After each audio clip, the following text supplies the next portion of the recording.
अगं अशीच आहे माझी आई, कायम वैतागलेली असते. नको ना करू. मम्मी काय ग तुझं आहे, सारखीच बोलत राहते. काही म्हण करा, माझ्या मम्मीला ना कधी समजत नाही मला काय हवंय ते.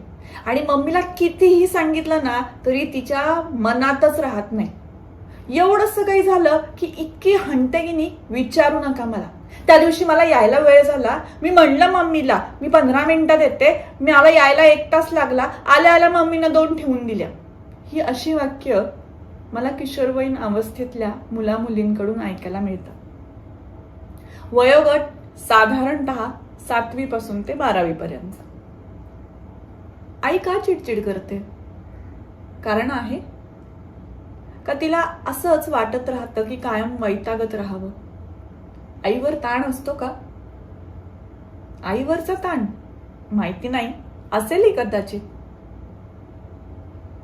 पण कसं कळणार ना आईवर ताण असतो? आईला एकाच वेळेला अनेक गोष्टींना लढावं लागतं.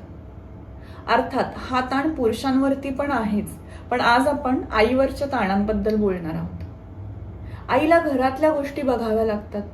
कधी कधी आई स्वतः आजारी असली तरी आपलं आजारपण बाजूला टाकते आणि बाकी कामं करत राहते.